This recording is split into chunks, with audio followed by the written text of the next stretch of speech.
What does a man who hasn't touched a doorknob in 30 years when the world finally forces its way in through a lightning bolt?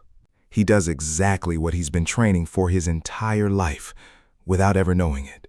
His name doesn't matter yet, and in this story, it almost never will. What matters is the room, 9 square meters, a monitor with 18 open tabs, 5 active gaming sessions running simultaneously. Food arrived by courier, money left automatically, and the outside world was nothing more than noise behind double-paned glass. He was 32 years old and hadn't stepped outside in 3 decades.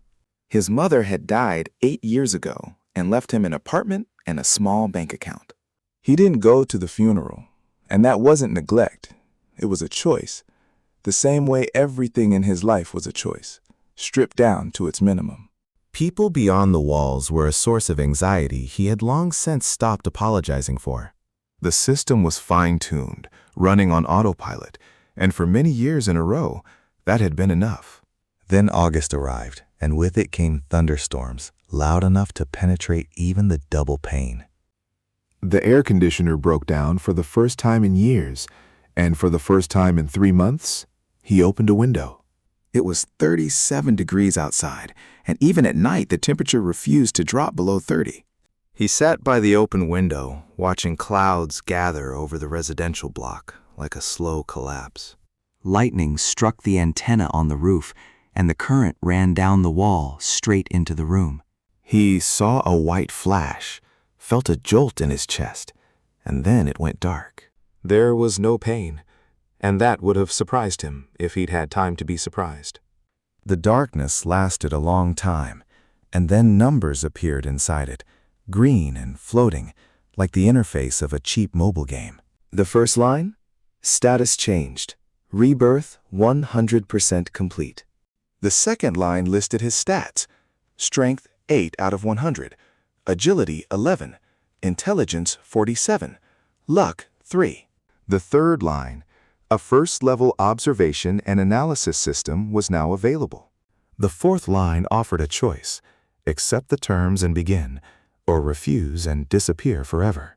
He smiled because 30 years of gaming experience isn't just a hobby, it's a foundation. He chose to accept. The numbers flashed and faded, and the darkness gave way to the scent of foliage. The ground beneath his hands was soft and damp, smelling of humus and something sharp and alive. He opened his eyes and saw a forest unlike anything he could recall from any screen. The trees rose 30 meters high, their crowns closing overhead like the vaults of a cathedral. Light filtered through the canopy in broken patches, and the air was thick with moisture and grass. His body felt different, and he recognized it immediately, his arms supporting his weight differently than before. The system interface flickered in the upper right corner of his field of vision like a permanent overlay. No visible dangers within a 50-meter radius, the system reported, and he noted the word visible. He lay on his back, stared up at the leaves, and made the first real calculation of his new life. Conditions were hostile.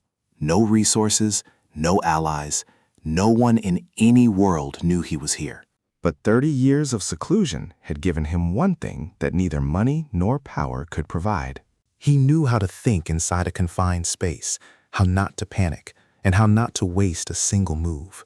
The system flashed and added a new line: life detected nearby, marker pointing northeast, approximately 800 meters. He stood up and noticed immediately that this body obeyed him better than the old one ever had. Strength 8 out of 100 wasn't much, but intelligence 47 gave him something else entirely. He smiled quietly and headed northeast, because the first step is always obvious. The 800 meters through the forest took longer than expected because of the roots, but the system updated every 30 seconds. One marker became 3, then 7, then 11, then 13, all at once. He stopped behind the tree line 40 meters away and began observing in silence. They were working by the water, 13 of them, and every single one was a woman.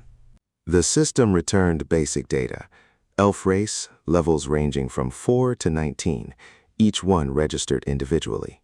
Their ears were long and pointed, their hair ranging from wheat-colored to white, their movements precise and economical. One carried a bundle of firewood, another mended a net, a third sharpened something against a large rock. The settlement was small, 7 visible structures, 3 of which looked inhabited, and a palisade too low to stop anything serious. He looked at it and saw not beauty, but vulnerability, the kind no one inside had yet noticed. The system added a new assessment line. Settlement detected, no males in a population of 13. Defensive potential low, resource base critically small, and 3 options for action available.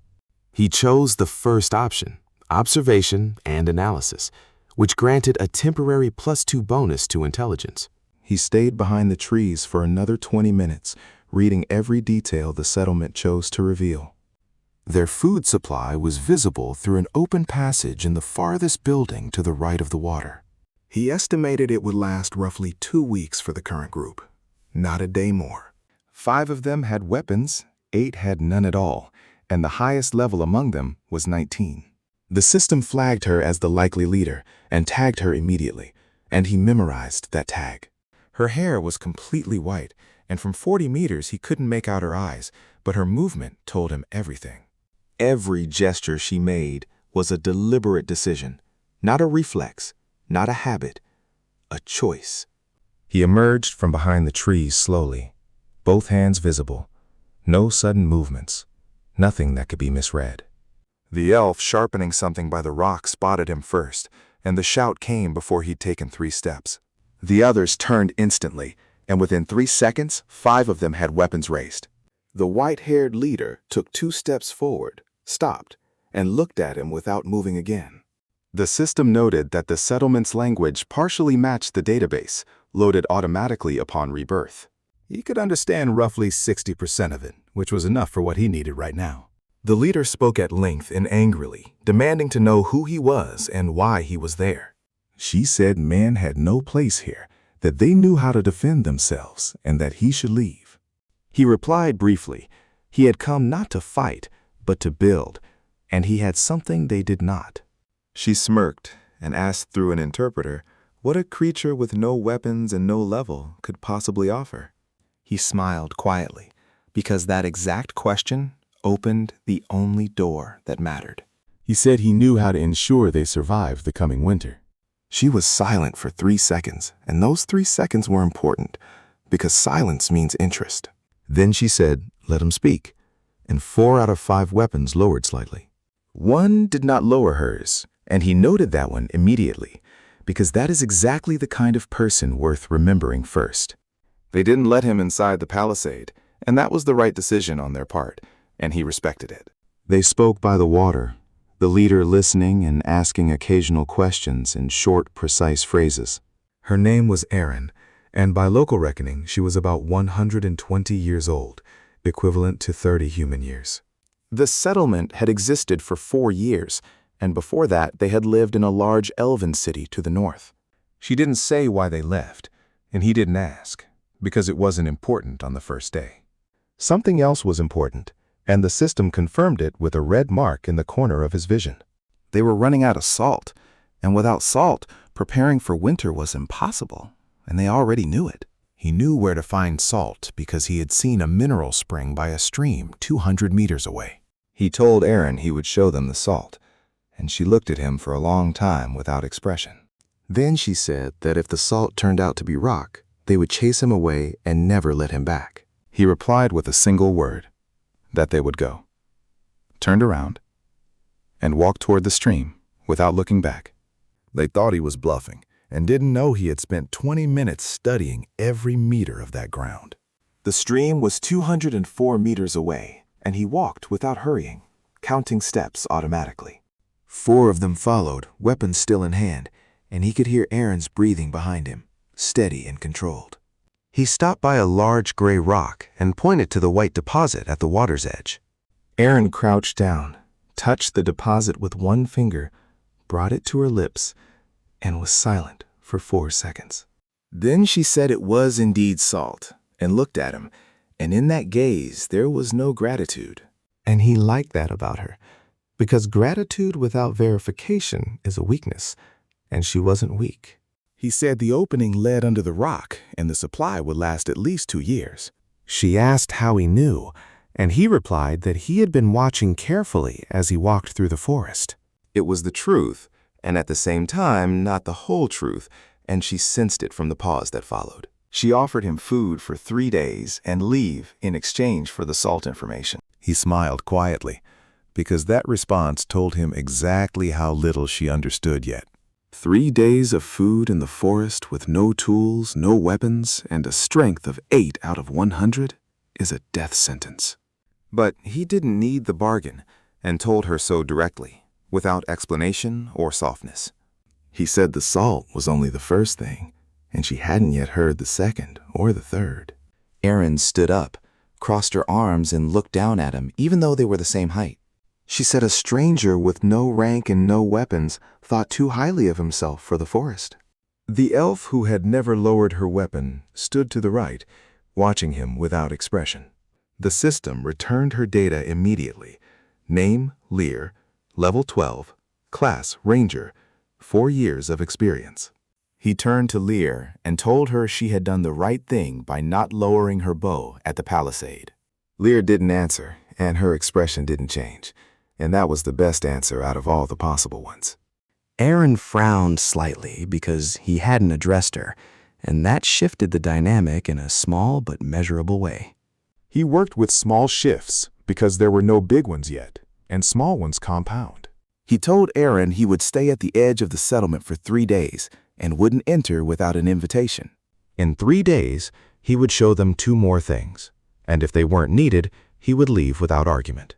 She looked at him, and he waited, adding nothing, because the salt was already at her feet, and that was a fact. She agreed and called it a test, and he accepted that word without correcting it. They thought they were giving him a chance and didn't know he had already begun the second phase. He spent the first night by the stream with the system running in the background, collecting data. By morning, he had a complete map of the perimeter within a 500-meter radius of the settlement. 4 possible expansion points, 2 water sources, 1 stone supply for future walls, and 1 set of beast tracks. The tracks were 180 meters to the west and 3 days old, and he filed that away carefully. In the morning, he found a fallen dry tree already beginning to split at the base. From split wood, he could extract fibers, and from fibers, rope, and from rope, something they currently had none of. He worked for 3 hours and his hands ached, because strength level 8 is almost nothing when it comes to physical labor. The system notified him that the rope-making skill had been unlocked and assigned to level 1. By noon, he had 8 meters of rough rope and a simple trap set 60 meters from the settlement on an animal trail. Lear watched him work from the edge of the forest, and the system showed her marker, and he didn't let on that he knew. She watched him work, and that was more important than if she had simply walked away. By evening, there was a bird in the trap, the size of a large pheasant, roughly 2 kilograms. He brought it to the edge of the stockade, laid it on the ground, stepped back 10 paces, and said nothing. A young elf at level 6 came out, took the bird, carried it inside, and said nothing in return. Erin watched all of this from behind the stockade, and he smiled quietly and returned to the stream. They thought he was feeding off their charity and didn't know the bird was the second of 3. The first was salt, the second was the bird, and the third would be the one that changed everything. The system showed progress on the first task, established trust, at 42%. 42% in a day and a half, starting from 0, was a good pace for first contact. At night, he heard voices inside the settlement, individual words drifting through the palisade. He didn't catch everything, but the core was clear. They were arguing about whether to keep him or not. One voice was against it, and he recognized the tone. Not Erin, not Lear, but a third person. In the morning, he would find out who, and that would also be part of the calculation, because opponents matter from day 1. In the morning, the system showed an update, trust level risen to 48% overnight. That meant the conversation inside the stockade had worked in his favor while he slept by the stream. He washed his face, ate the rest of yesterday's catch, and began thinking about the third step. The third step had to be something that couldn't be ignored and couldn't be explained away as coincidence. The salt was a fine, and the bird was a demonstration of skill, and the third had to be systematic. He looked at the palisade and saw 3 obvious gaps through which a medium-sized beast could enter freely. The system confirmed it. Probability of a large predator breaking through the western section was 71. He started working at dawn with no tools, only stones, branches, and rope. His weaving skill had risen to level 2 overnight, and the rope came together faster and held stronger. He reinforced the western section of the palisade from the outside, and it took 4 hours of sustained effort. Strength 8 caused fatigue quickly, so he took 5-minute breaks every half hour without fail. 3 hours into the work, an elf he hadn't seen up close before came out through the gate. The system provided data immediately. Name Sevi, level 14, class Earth Mage, age mature. She moved with a slowness that came from confidence rather than age, and stopped 5 meters away. Sevi said that strangers don't repair other people's fences without a reason, and she wanted to know the reason. He replied that the reason was simple. The western section would let a bear through that very night. She said they had lived here 4 years with no bears, and that his fears were just his fears. He said the tracks were 180 meters to the west, 3 days old, and she should go check. Sevi looked at him for a long time, turned around, went inside, and said nothing more. 20 minutes later, Lear came out with a bow, headed west, and returned an hour later. She went inside and said nothing to him, and he continued working, because the answer was already clear. If there had been no tracks, Lear would have said so, because in her case, silence meant yes. He finished the western section and moved to the northern one, where the problem was different. The northern section wasn't broken, but had been built incorrectly, the stakes standing with a gap of 2/5 width. A bear couldn't get through that gap, but a hand with a weapon could, and that was worse than a bear. He began rearranging the stakes, and the ground here was rocky underneath, which made it harder. At noon, Erin came out, stood there, and watched him work on the northern section in silence. She asked why he was narrowing the gaps, and he explained about the hand with a weapon, and she nodded once. Then she said that Sevi considered him dangerous, and that Sevi was rarely wrong about people. He replied that Sevi was right, and that dangerous and hostile were different words with different meanings. Erin paused, and then said, "That was a beautiful answer for a level 0 being." He said that his level in their system was 0, but that was their system and not the only one possible. In her gaze appeared something that hadn't been there before. Not yet trust, but curiosity. And curiosity was a sufficient result for the middle of the day. At 3 in the afternoon, Sevi came out again, this time not alone, but with 2 others behind her. The 2 were young, level 7 and 8, and they stayed slightly behind her like a statement. Sevi said the settlement made decisions together and that she demanded a general vote. She said a stranger strengthening their walls was a stranger studying their walls from the inside. The logic wasn't bad, and he noted it to himself, because you can never afford to underestimate your opponents. Every word she said was directed against him and in favor of his expulsion from the settlement. She said they had no men, not because there were none in the world, but because they had left of their own accord. She delivered that last sentence with emphasis, and in it lay a story he hadn't yet heard. Erin listened to Sevi, her face calm, and he read that calmness as an effort rather than an absence of feeling. The system showed trust at 51%, above 50, but not yet stable enough to count on. He waited for a pause and said one sentence that shut down Sevi's entire monologue. He said that tonight they would see for themselves why he had been fortifying the western sector. Sevi opened her mouth and closed it again, and that was the only second when her composure faltered. She couldn't argue with a future event that hadn't happened yet, and that stopped her cold.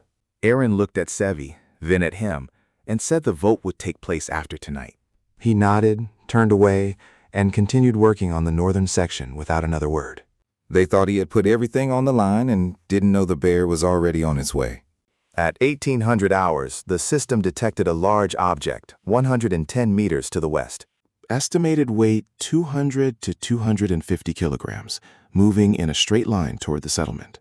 He finished the northern section and sat by the stream to wait as darkness fell 2 hours later. The beast appeared at 10:30 in the evening, and the system emitted a soft beep. It struck the western section, and the impact was strong, but the palisade held. The beast struck again, and inside the settlement, voices rose and a fire was lit. Lear came out with a bow and fired 3 arrows, and the beast left after the third one. Darkness swallowed it up, and then it grew quiet, and then very quiet. Aaron came out through the gate and approached him, and stood in silence for a full minute. She stared at the western section, and then said there would be no vote, and that he could come inside tomorrow morning.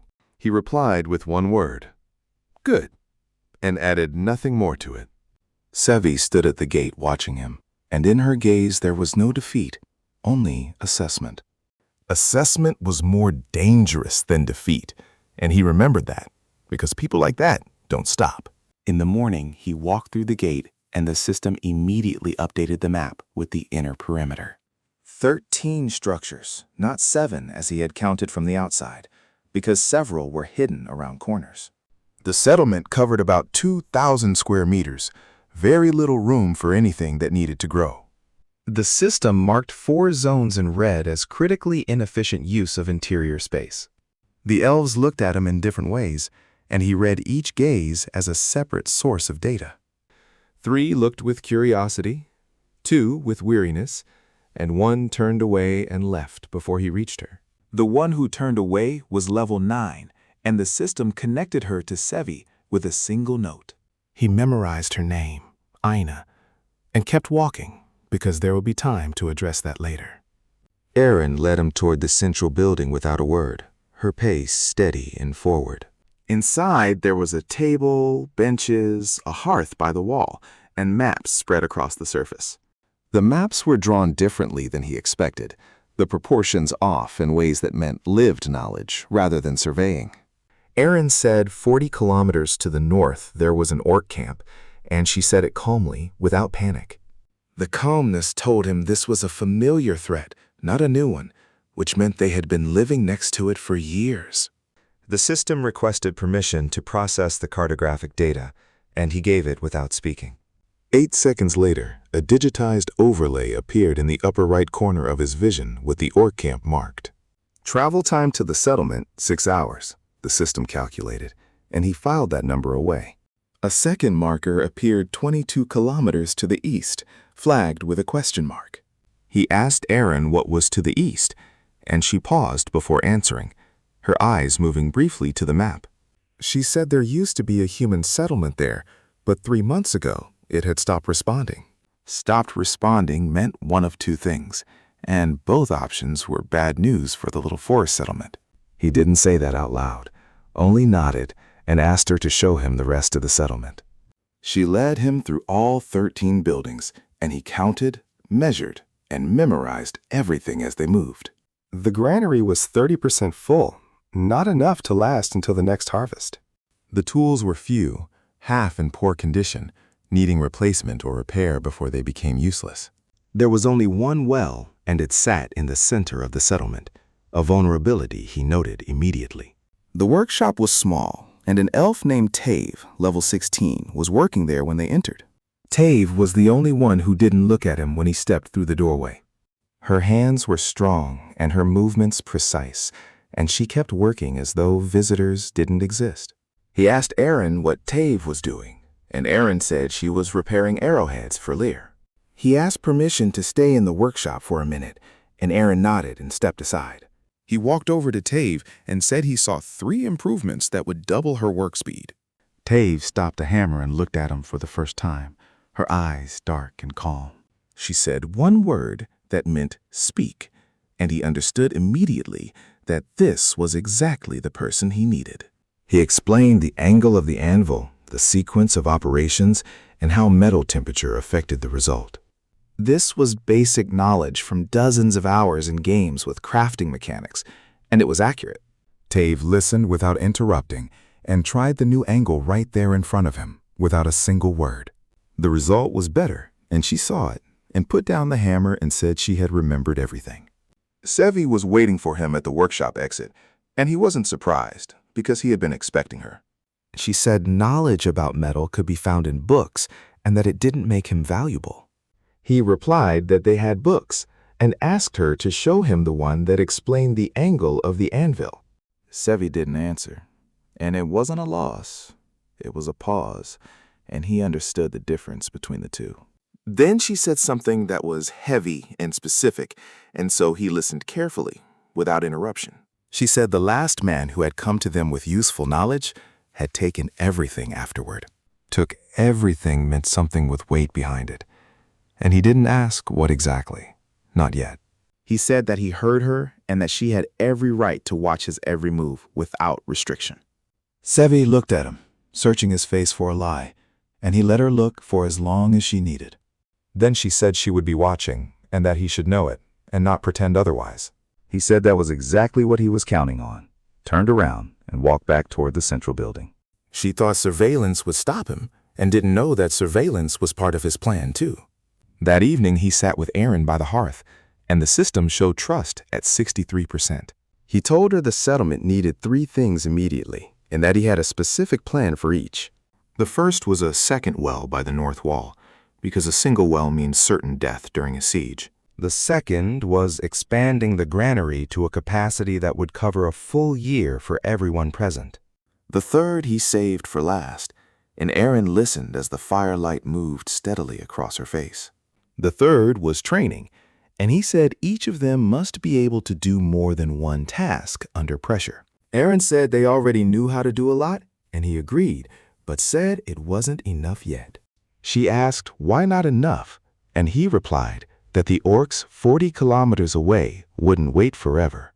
Aaron stared into the fire and was silent for a long time, and he didn't rush her because it was her decision to make. Then she said that in the morning she would gather everyone, and he would speak, and they would listen and decide. He said okay, stood up, and walked to the corner by the eastern wall they had assigned him. The corner was small and cold, and it was the best space he had occupied in 32 years of life. In the morning, all 13 gathered at the central building for the first time since his arrival. The system scanned each one and provided data, and he read it fast and committed it to memory without effort. The average level for the group was 11.3, ranging from 6 to 19 inclusive. The youngest was about 60 years old by local reckoning, equivalent to 15 human years. Her name was Faye, level 6, and she stood slightly behind the others and looked at him with particular attention. Not fear, not hostility, but the attention of a quick mind looking for something worth understanding. He added Faye silently to his internal list of priority contacts, alongside Tave and Lear. Sevi stood to Aaron's left, hands folded, face closed off and completely impassive. Aaron said briefly that the stranger would speak and everyone would listen, and then each would have their say. He stood and didn't wait for silence, because it was already there, and waiting had no value here. He began not with a plan, but with numbers, because numbers don't require trust and don't ask for it. 30% grain, 1 well, a breach in the west, orcs 40 kilometers away. He addressed each problem in 1 sentence, gave 1 number, and moved immediately to the next. No explanations, no drama, just facts they already knew individually, but had never heard assembled together. When he finished, the silence in the room was a different quality than the silence at the start. The system showed the audience's average attention level as high, which confirmed the method was working. Then he moved to the plan, 3 phases with specific deadlines attached to each one. The first stage, 14 days, a second well, and the expansion of the granary. The second stage, 30 days, fortifying the entire perimeter and constructing a second defensive tier. The third stage, 60 days, expanding the settlement and accepting new residents from outside. Sevi spoke after the third phase, and her voice was steady, and every word was precisely placed. She said new residents meant new decisions about who to accept and under what conditions and rules. She said one person shouldn't determine the rules for everyone, and that was a fair point. He agreed out loud and immediately, and that stopped her, because she had expected him to argue. He said everyone writes the rules together, and his role was construction, not managing people. Sevi looked at him, searching his words for a trap, and finding none, which unsettled her more than finding one would have. Then she said that if his role was only construction, he should explain why he needed a contact list. He didn't immediately understand which list she meant, and then he realized she had seen him looking at Faye. She was very observant, and he immediately raised her priority in his internal assessment. He replied that he looks at people because construction requires understanding who can do what. Sevi said that was another nice answer, and that she had heard nice answers like that once before. The room was quiet, and he understood this was the moment when he needed to give something concrete. He looked at Faye and asked Aaron what the youngest one's name was, and Aaron answered calmly. He said Faye thinks faster than the rest, and that she should check his grain calculations herself. Faye flinched, then straightened, and the expression he had been waiting for appeared in her eyes. Sevi fell silent because he had just handed control to the group rather than keeping it for himself. Faye and he approached the numbers together, and he dictated them aloud while she calculated in her head. Her lips moved slightly. A minute passed, and then she said the calculations were correct. There wouldn't be enough grain. And that was the truth, and that was all, and the room understood it without needing anyone to say more. Aaron nodded once, turned to the group, and asked who was against the first stage of the plan. Silence was the answer, and the system showed a trust level of 71% at that moment. The vote moved quickly. The first stage approved unanimously. The second approved 10-2. The two against were Sevi and Ina, and he noted it without surprise and without showing that he had noted it. The third phase was postponed until the results of the first were in, and he accepted that as a reasonable decision. The meeting ended, and people began to disperse, and Faye lingered and looked at him with a question. He told her that if she wanted to help with the calculations, she should come to the central table that evening. She asked why he needed an assistant, and he replied that he didn't need an assistant. He needed someone to check the work, and Faye thought about that for a second, said she'd come, and left. Her gait changed slightly after that, in a way that was small but visible to anyone paying attention. Lear walked past him without a word and placed something hard and cold in his hand. It was a small knife in a plain sheath, the metal high quality and the blade sharp. He didn't thank her out loud because she was already leaving, and words would have been superfluous. The system displayed a new line. Item received. Hunting knife. Damage +4. He smiled quietly, put the knife away, and went to assess the spot for the second well by the north wall. They thought the meeting was about the plan and didn't know the meeting was about deploying people. Tave was production, Lear was defense, Faye was analytics, and the structure had already begun to form. Sevi was the opposition, and in a proper system, opposition isn't the enemy, but the quality control for every decision.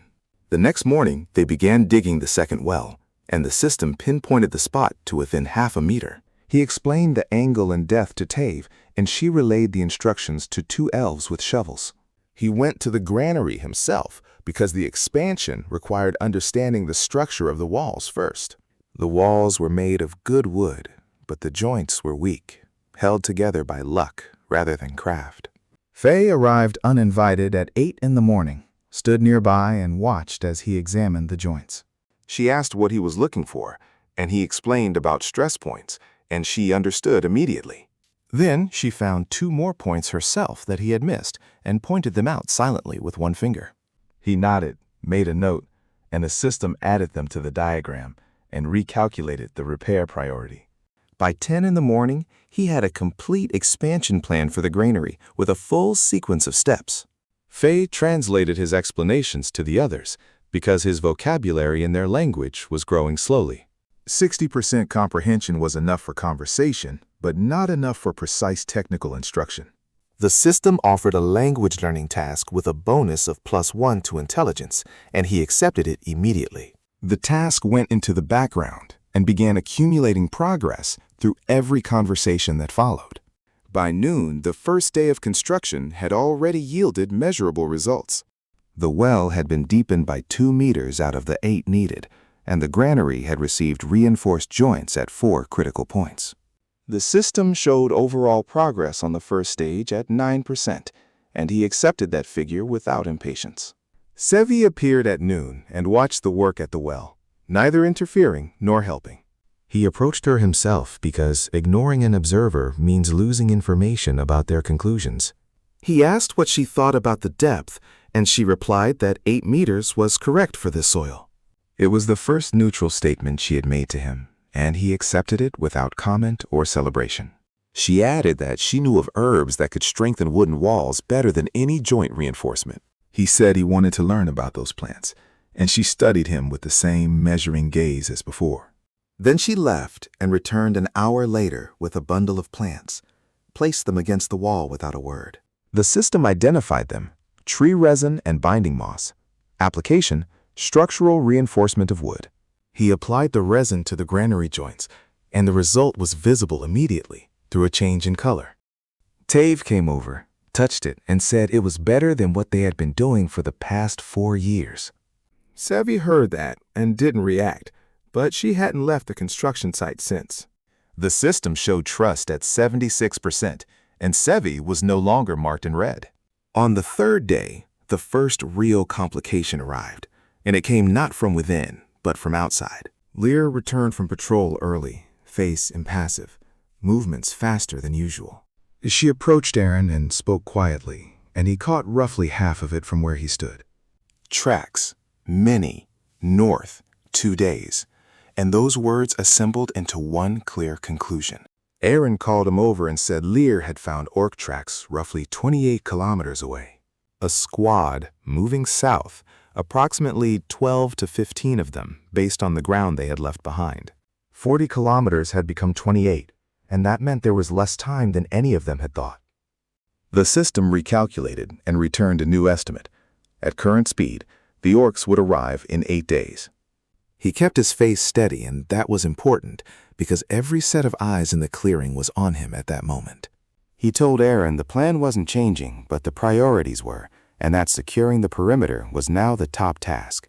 2 elves would continue digging the well, and everyone else would switch to reinforcing the walls starting today. Aaron nodded, turned to the group, began assigning tasks, and the group started moving. Tave came to him and said she had metal for arrowheads, but not enough shafts. He said that shafts were wood, and there was wood all around them. They only needed the right technique. She showed him what was in the workshop, and he found what they needed and explained the process in 10 minutes. By evening, Tave had produced 18 new arrowheads, 3 times more than her usual output. Faye counted the arrow supply and brought him the number: 42 finished arrows. He said they needed at least 120 and that they had 8 days, and she nodded and went to calculate. An hour later, she returned with a production schedule, precise and realistic with no rounding anywhere. He looked at the schedule, added 1 item, and Faye read it, looked up, and asked why. The added item was traps on the approaches, and he explained that arrows are consumed, but traps can be reused. Faye said she hadn't thought of that, and that it completely changed the material cost estimate. He said that was exactly why he needed someone who checks, not just someone who counts. She looked at him for a second and then smiled for the first time in a while and went to revise the schedule. By the end of the 7th day since the start of the first phase, the well had reached 6 meters out of 8. The granary had been expanded by 40%, and Sevi's resin was holding the joints firmly in place. The perimeter had received a second tier on 3 of the 4 sides, and the western side was fully complete. The system showed 61% progress on the first phase, with 7 days remaining before the orcs arrived. He sat by the eastern wall that evening and looked out at the settlement and saw the difference from the first day. 7 days ago, it had been a vulnerable place held together by luck and the strength of 13 women.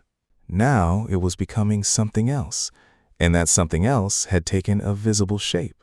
Sevi walked past without stopping and tossed out a single word that meant not bad. 8 days became 5 because the orcs had accelerated, and Lear brought the new data in the morning. She said the squad was now 16 kilometers away, moving without stopping, and burning the forest behind them. Burning the forest meant they weren't scouting and weren't hiding. They were moving with a purpose. The system recalculated and displayed a red marker. Contact in 48 hours maximum.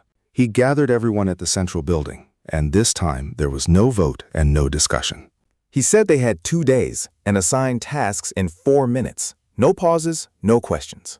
Tave in charge of tip production at maximum capacity, Faye managing the counting and distribution of supplies. Lear is setting traps according to the plan drawn up 3 days ago at the central table. After the assignments, Sevi approached him and said she knew the orcs better than the map showed. She said this type of unit was called cleaners, and they didn't come to loot, but to destroy everything completely. They didn't take prisoners and weren't interested in resources. Their only goal was to clear the territory. He asked how she knew, and she said she had once seen what was left behind after they had finished their work in the forest. This explained why the human settlement to the east had stopped responding 3 months ago, permanently. He didn't say that out loud, and instead asked Sevi what she knew about their tactics and weaknesses. She spoke for 20 minutes, and the system recorded and structured the data in parallel as she talked.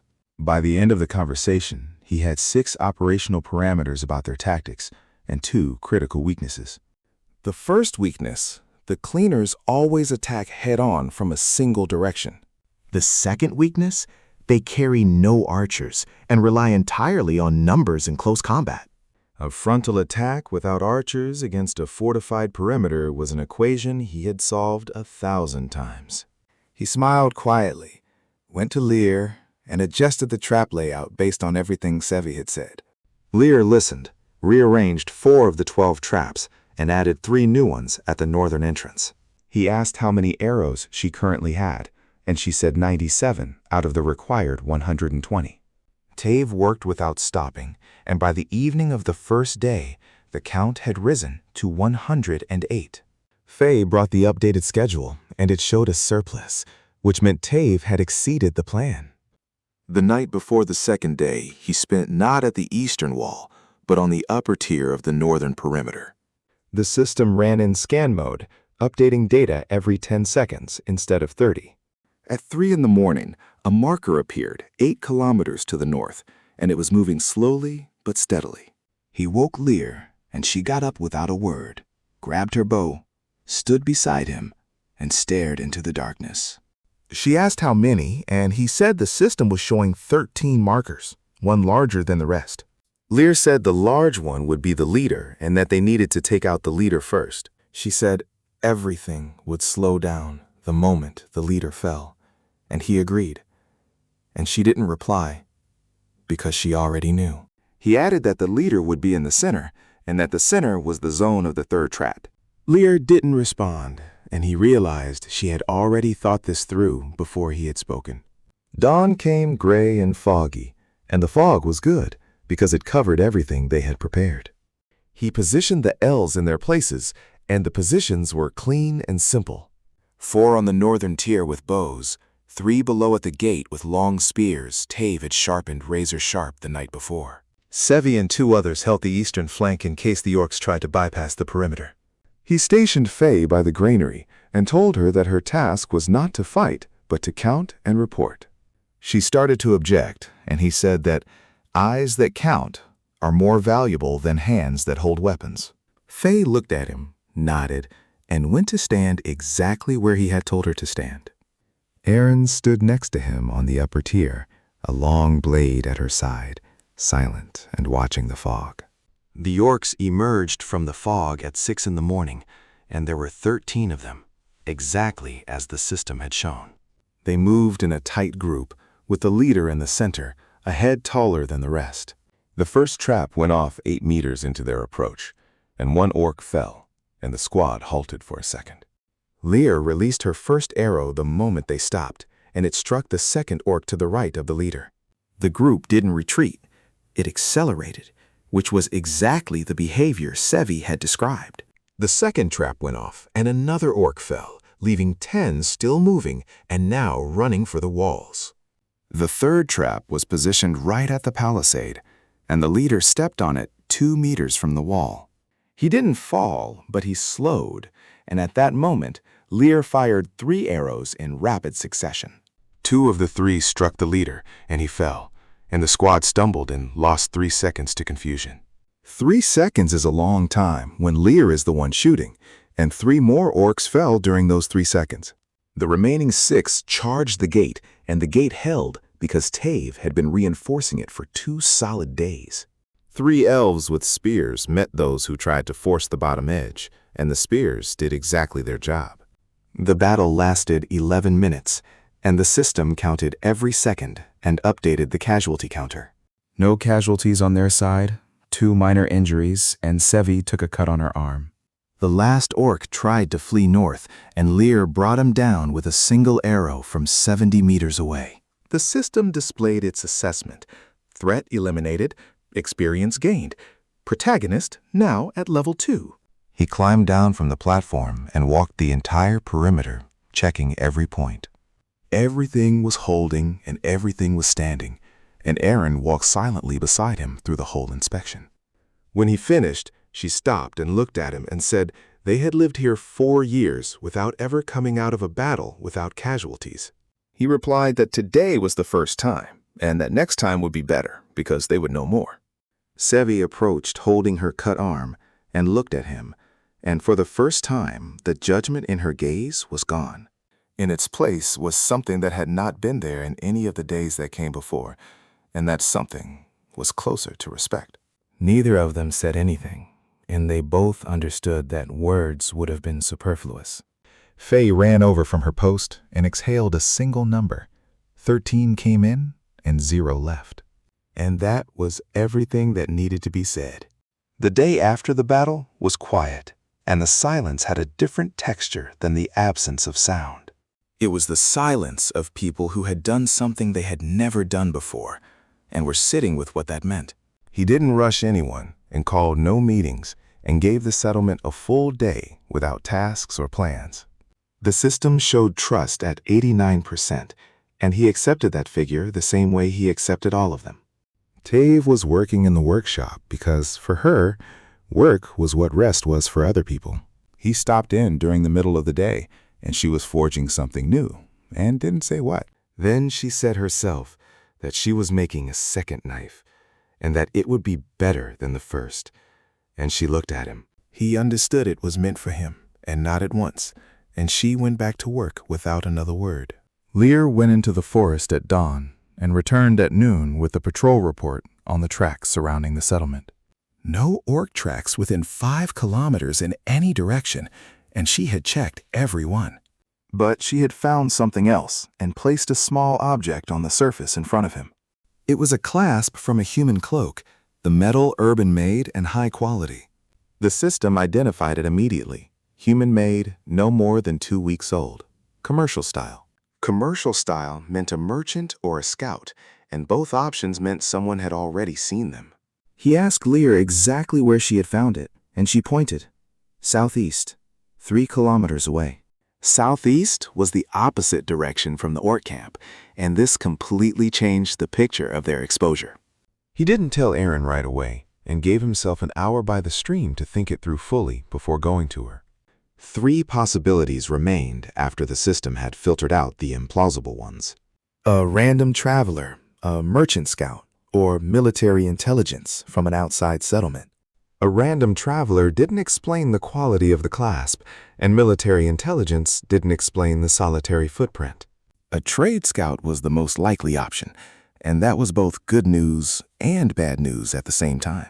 Good because traders don't attack, and bad because traders always sell information. Information about a settlement of 13 elves that had just repelled an orc squad was worth a great deal. He stood up and went to Aaron because the hour had passed and the decision was ready. Aaron listened without interrupting, and stared for a long time at the clasp he had placed on the table. She said they had chosen this spot 4 years ago precisely because it was inconspicuous. He said the concealment ended the moment the orcs arrived and they met them here. She nodded, and it was the nod of someone who had known this and hadn't wanted to know it, and had now accepted it. He laid out the plan, and it had 2 parts, both equally important for what came next. The first part was about expansion, and he said the settlement must become visible on its own terms. A visible settlement that controls territory is a different entity than a hidden place in the forest. A hidden place gets attacked because it is weak, while a visible settlement gets attacked because it is in the way. Aaron said the difference between those 2 reasons for attack wasn't obvious to her right now. He explained that weakness invites anyone, while being an obstacle invites only those with a specific conflict of interest. Fewer enemies with defined interests are better than anyone who happens to pass by and decides to drop in. She thought for a minute and said it made sense and that she wanted to hear the second part. The second part was about people, and he said they needed allies and that isolation had now become a luxury. Aaron tensed, and he could see it in the way her breathing shifted and her hand moved on the table. He said he understood why they had left the big city and why men were part of that reason. She looked at him with a question of how he knew, and he answered honestly. He didn't know the details. But the pattern was clear, and he wasn't asking her to trust people right away. He was asking her to start trading, and trading meant contact on their own terms, with them controlling the distance. Aaron was silent for a long time, and then called for Sevi, and this was the first time she had called for her herself. Sevi entered, and Aaron repeated both points of the plan, and Sevi listened with a face that showed nothing. Then Sevi said one sentence, that she was completely against contact with people. He had expected this and didn't argue, and instead of arguing, he asked what she suggested they do about the trade scout. Sevi said to ignore him, and he said the scout had already seen traces of the battle, and that couldn't be ignored. She fell silent, and the silence this time was different. It contained no follow-up argument waiting behind it. Aaron said the decision would be made in the morning, and that everyone would think it over on their own that night. He agreed, stood up, and stopped at the door to say one last thing for the day. He said that 4 years ago they left to build something of their own, and they had built it, and it showed. Now the question wasn't whether to hide or not, but under what conditions the rest of the world would see them. That night, the system sent a new notification, and he read it in the dark, against the eastern wall. The threshold for a new feature had been reached. Territory Planning Mode now available. The mode allowed him to overlay development plans onto a real-world map within a 5-kilometer radius. He activated it, and in the darkness, a map unfolded before him, showing the shape of something that didn't exist yet. 5 kilometers of territory with a settlement at the center, roads, fields, and a second perimeter outside the first. This was not a camp of 13 elves that no one had noticed for 4 years. This was the beginning of something that had a different name, and he knew that name, but didn't say it aloud. He looked at the map in the dark and thought that the next conversation would begin in the morning, and it would be different. In the morning, Aaron said yes, and that single word carried more weight than all the conversations before it. Sevi stood nearby and was silent, and her silence this time was not an objection, but an agreement. He didn't show that he was surprised, because surprise would have meant he hadn't been sure of the outcome. The system displayed trust at 94% and a new line, status changed to ally. He unfolded the planning mode map on the central table, and all 13 stood around it. The map covered 5 kilometers, and he began from the center, speaking slowly so Faye could keep up with translation. The first ring, the settlement, expanding to 10,000 square meters from the current 2. The second ring, fields and gardens, designed to provide 100% food self-sufficiency by spring. The third ring, the control zone, containing traps and observation posts with no blind spots. The fourth ring, the border, 3 posts positioned so each one was visible from the neighboring post at all times. Lear looked at the map and traced the line of observation points with one finger and nodded once. Tave asked about materials for the expansion, and he replied, forest around them, stone by the stream. Faye had already done the calculations, and 2 minutes later she placed a sheet of paper with figures next to the map. The numbers were precise and realistic, with no rounding, and the plan was feasible within 90 days. He took the sheet, checked it, found one mistake, and showed it to Faye. She corrected it without a word and without hesitation, and didn't ask why he had found it. Sevi watched this exchange and then said she wanted to be in charge of the medicinal division. It was the first time Sevi had taken on a task of her own initiative, and he handed the responsibility to her without discussion. The medicinal division meant herbal supplies and treatment, and it was critical to any kind of growth. Every 10 new residents doubled the probability of illness, and Sevi understood that better than anyone. She took the sheet and went to her herbs, and her role as opposition in the old sense was finished. The trade scout appeared on the 4th day after the meeting, and Lear led him to the gate. He was a man in his 40s, well-dressed, moving with the calm of someone accustomed to unfamiliar places. The system read him immediately. Class Merchant, level 23, reputation neutral in the database. 23 was higher than any of the elves, except Aaron, and that told him exactly who he was dealing with. Aaron met him at the gate, and he stood a step behind and slightly to the side, watching every word. The man said his name was Court and that he traded between 3 settlements southeast of these parts. He said he had heard about the battle with the orcs and that the news had reached the human settlements before he had. Aaron asked how exactly the news had arrived, and Court replied that the forest speaks quickly to those who listen.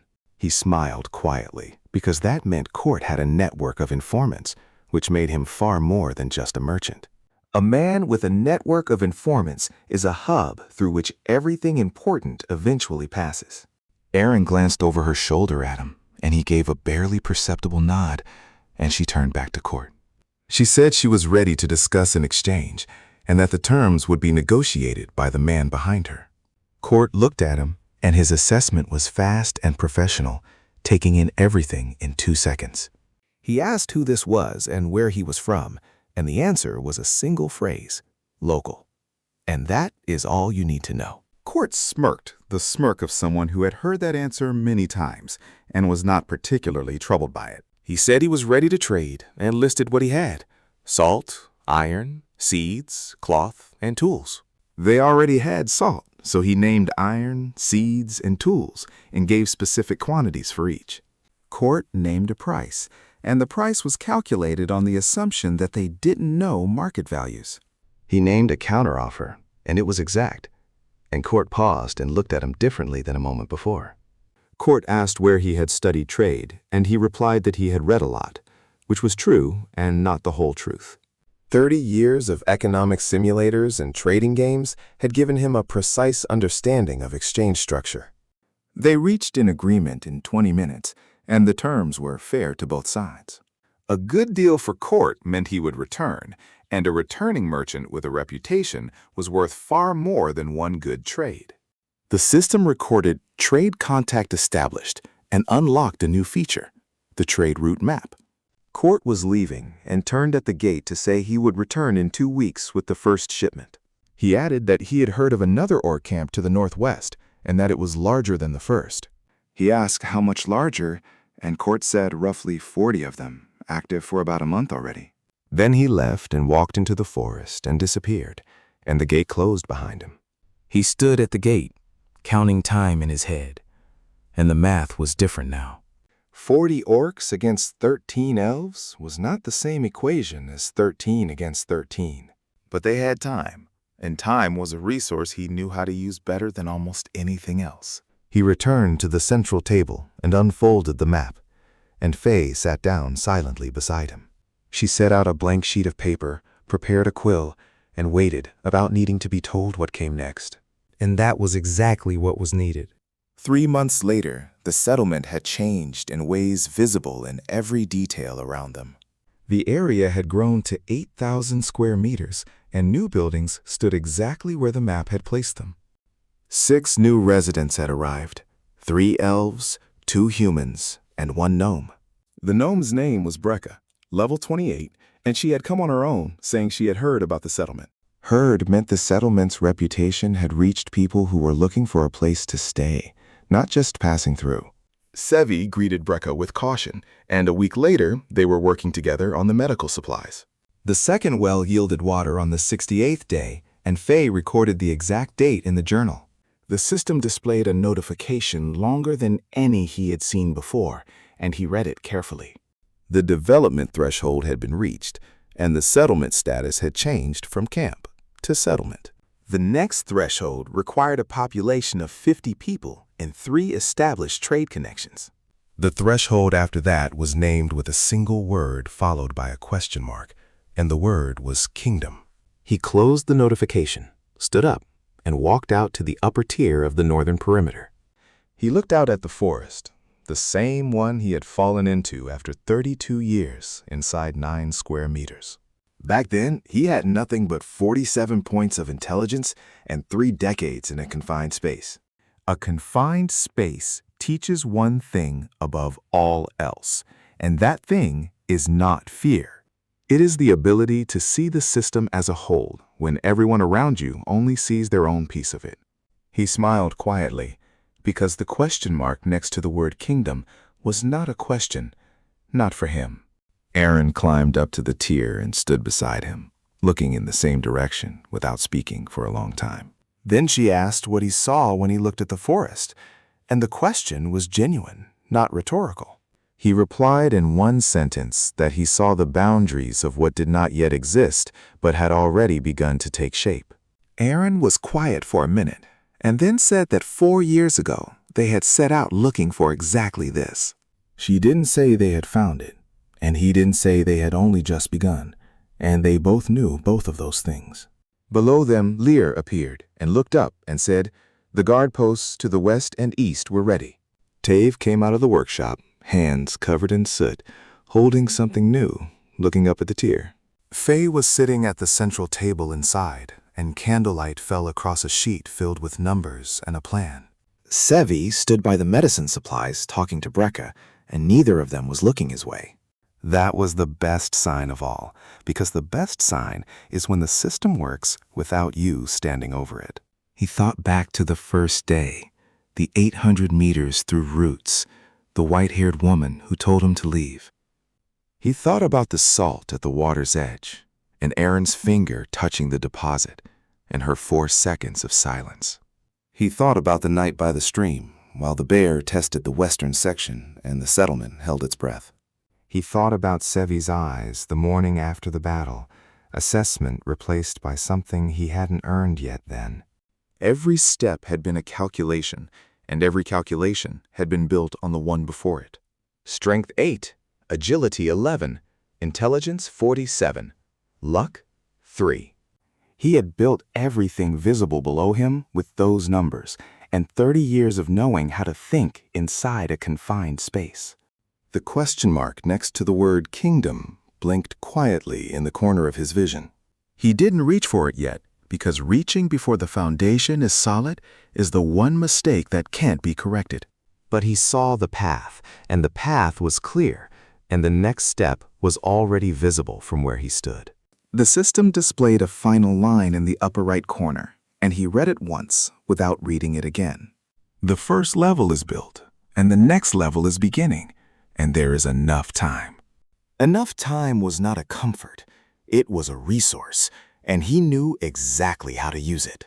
Below him, 13 residents had become 19, and the number would keep climbing if the foundation held. The foundation was holding because the people holding it had been placed there deliberately, each one in the right position. Tave at the forge, Lear at the perimeter, Faye at the calculations, Sevi at the medicine, and Aaron at the center of all of it.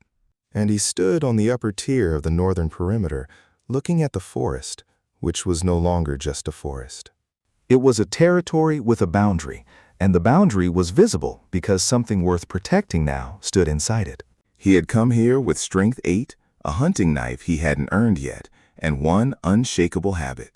The habit of watching before acting, thinking before speaking, and seeing the whole before touching any single part. 30 years behind a monitor had looked from the outside like nothing at all. No job, no relationships, no footprints in the world beyond the apartment walls. But every game had been a system, and every system had taught him something that a classroom never could. How resources flow, how trust compounds, how the right person in the right role multiplies everything around them. He had been the right person in the wrong world, and enlightening had solved the problem. The problem was that the world he was born into had no use for the particular kind of mind he carried. This one did, and the fit was exact in a way that left no room for doubt. Court would return in 2 weeks with iron and seeds and tools, and a second trade route would begin to form. The Northwest Orc camp with 40 of them was a problem with a deadline, and he had already begun to calculate it. Not with panic, not with fear, but with the same even attention he brought to every problem that mattered. He ran the numbers in his head the way he had always run numbers, quietly and without needing to write them down. By spring, if the fields held and the granary stayed full, the food problem would be solved permanently. By summer, with 3 trade connections established, the status would shift from settlement to the next threshold. And the threshold after that was named with a single word he hadn't said out loud yet, but had thought every day. Kingdom didn't begin with walls or armies or proclamations from a seat of power. It began with a place where the right people were doing the right tasks without needing to be told every morning. That place existed now, 8,000 square meters of it, surrounded by a perimeter that had already been tested. He came down from the upper tier as the sun moved lower over the forest canopy. Erin was waiting at the base of the steps, and she handed him something without explanation. It was the map of the surrounding area, the one from the central table, rolled and marked with a new notation. He unrolled it and looked, and the notation showed a path to the southeast, toward where the trade scout had come from. Erin said nothing, and he looked at the notation and then at her and understood. She had marked the path herself, during the night, without asking anyone. He rolled the map back carefully and held it without saying thank you, because there was no word for what it meant. It meant she had already decided before the morning conversation, before the vote, before any of the words between them. She had decided because the settlement was hers, and she had looked at it through his eyes for long enough. He tucked the map into his vest and walked toward the workshop to find Tave. Tave had the second knife ready and placed it on the workbench without ceremony. He picked it up, and the weight was different from the first one, balanced in a way the first wasn't. The system identified it immediately. Crafted blade, damage +7, bonus +2 to agility when worn. He looked at Tave, and she had already turned back to her next piece of work, fire and iron and focus. He put the knife on his belt and walked out, and the system quietly updated his equipment list. Level 2, Intelligence 49, Agility 13, and Strength still 8, but 8 was no longer what it had been. 8 in the hands of someone who knows how to use a position is a different number than 8 alone. Faye was still at the central table when he passed the doorway, and she looked up briefly. She set one finger on the sheet she was working on without speaking, indicating he should look. He walked over and leaned down and read the column of figures she was pointing at. It was a population projection, 47 residents by the end of spring if the current rate of arrival held. He looked at the number, and then at Faye, and she was watching him with an expression that said she already knew what it meant. 47 was 3 short of the threshold, and 3 was not a gap. 3 was a week at current pace. He straightened up and nodded once, and she went back to the figures without needing anything more from him. Outside, Lear was standing at the gate, looking east, and he walked over and stood beside her. She said she had seen smoke to the southeast that morning, not battle smoke, cookfire smoke.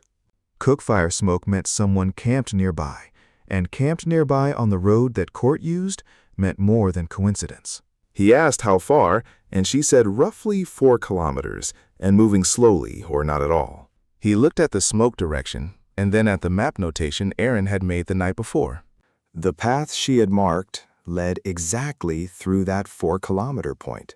He said they would wait one more day before sending anyone to look, and Lear nodded and didn't move from the gate.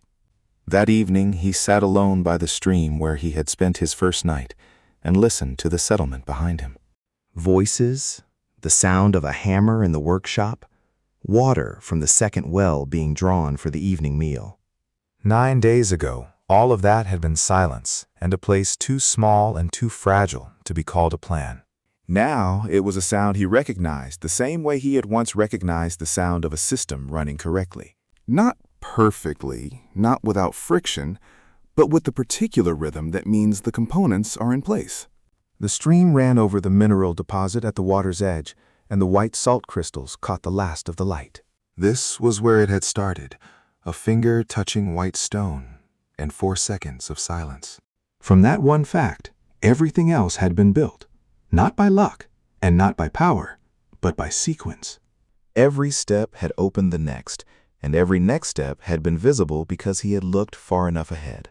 He sat until the fire inside the settlement became the brightest thing visible through the palisade gate. Then he stood, walked back through the gate, and the elf at the watchpost nodded as he passed. The nod was small and automatic, and it was worth more than a formal greeting would have been. It meant he was expected here, that his presence through the gate was not a question that needed to be answered. He crossed the settlement to his corner by the eastern wall and sat down and looked up at the open sky. The system was quiet in the upper right corner of his vision. No alerts, no new notifications. A quiet system is not an absence of events. It is the result of preparation being sufficient for the current moment. He closed his eyes briefly and let the data settle the way it always settled after a long calculation. Tomorrow, there would be the smoke 4 kilometers to the southeast to consider. There would be the northwest ore camp growing larger with each passing week. There would be court returning in less than 2 weeks, with iron and seeds, and what came with both of those. There would be the population projection Faye had laid on the table, 47 by spring, 50 by summer. And there would be the threshold with the question mark and the word behind it that he hadn't said aloud yet. But tonight, the system was quiet, and the perimeter was held, and the well ran clean, and the granary was full. Tonight was enough, and he knew exactly how to treat a night that was enough, without wasting it on what came next. He opened his eyes and looked at the stars visible through the gap between the palisade wall and the open sky. The stars here were different from the stars he had watched through the double-paned window for 30 years. Not because the stars had changed, but because the space between himself and them was no longer sealed glass. He thought about the 9 square meters and the monitor with 18 tabs and the 5 gaming sessions running in parallel. He thought about the courier deliveries and the automatic debits and the door he had not touched for 30 years. He thought about the thunderstorm and the open window and the white flash and the jolt in his chest. He thought about the green numbers floating in the void and the choice at the bottom, accept or disappear forever. He had chosen to accept because 30 years of gaming had taught him the first rule of every good system. The first rule is that the opening move is never the game. It is only the entry point into it. The entry point had been a salt deposit at a stream 204 meters from a vulnerable palisade. And from that entry point, he had followed the sequence exactly as the system revealed it, one step at a time. Strength 8, Intelligence 47, Luck 3, and the one skill that no stat screen can measure. The skill of understanding that a confined space is not a cage unless you decide it is. He lay back against the eastern wall under the open sky, and the settlement breathed around him. The question mark next to the word kingdom waited in the corner of his vision, without urgency. He did not reach for it tonight, because tonight was not its time, and he knew the difference. The difference between a night for calculation and a night for stillness is one of the things a confined space teaches well. He let the stillness settle, and beneath it, very quietly, the next calculation had already begun. Not with anxiety, not with ambition, but with the clean, forward attention of someone who knows where they are going. Below the perimeter, Beyond the forest edge, the territory extended 5 kilometers in every direction. And inside that territory, at the center, a settlement of 19 was sleeping under the same open sky. It had taken 9 days to build the foundation, and 90 more to prove it could hold. And every day that came after this one would be built on that foundation, the same way every kingdom begins, one honest step at a time.